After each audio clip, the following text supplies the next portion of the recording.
BNP 237 আসনে তাদের প্রতিদ্বন্দ্বিতা ঘোষণা করেছে।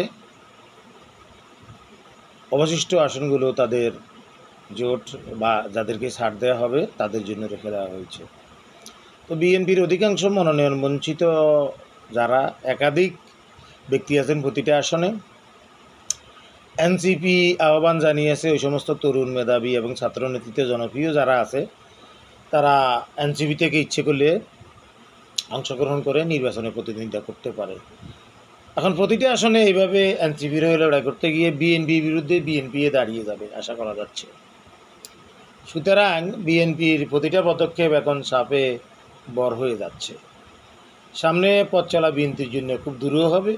সারা বাংলাদেশে 5-7টা সিট পায় কিনা খুব সন্দেহ।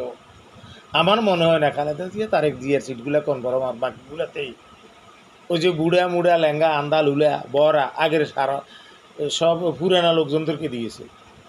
বুলু টুলু ফুলু জয়নাল ময়নাল ভয়নাল এই সমস্ত এদেরকে বুড়া মেড়া এদেরকে ভাতি দিছে। মহা বরাডুবি এবং মহা পরাজয় পরাজয় হবে এই কুজাতীয়তাবাদী অজাতীয়তাবাদী শাহবাগিতাবাদী কাফেরই কুফুরি মতবাদী বিশ্বটি মানব রচিত মতো হয়েছে। কাফের মুষ্টিক রয়ে যে নেতলটির আল্লাহ এদেরকে কনজান নামে কনাস্তা করে নিক্ষেপ করে নির্বাচনে জনগণের ভোটের রায়ের মাধ্যমে। আল্লাহ পাকেই ভালো জানে। আলহামদুলিল্লাহ এনসিপির পক্ষ থেকে এ ধরনের একটা বক্তব্য শোনাতে কাজ করি নাসিরউদ্দিন পাটোয়ারির পক্ষ থেকে খুব খুশি হয়েছি। এবং নাসিরউদ্দিন পাটোয়ারির বিরুদ্ধে বিএনপির কে নাকি একটা মামলা টামলা করে দিয়েছে তাকে ঠেকানোর জন্য। তো জামাত ইনশাল্লাহ নাসিরউদ্দিন পাটোয়ারির পাশে দাঁড়িয়েছে।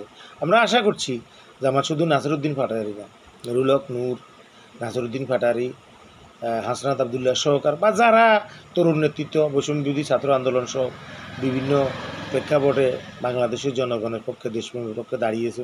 যদিও তাদের কথাবার্তা কিছু অসংলগ্ন কিছু বুঝতে যায়, তাদের হয়তো এটা রাজনৈতিক অভিজ্ঞতার অভাব।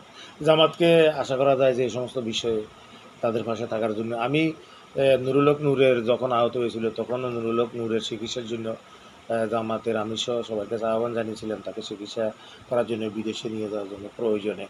তো এই সমস্ত কার্যক্রমগুলোর কারণে জামাতের ভোট বেড়েছে, ব্যাপক জনহিতে বেড়েছে, গ্রামে গঞ্জে, হাটে বাজারে, দোকানে, আড্ডাখানায়, অফিস আদালতে, এমন কোনো জায়গা নেই, সব জায়গাতে এখন জামাত নিয়ে আলোচনা।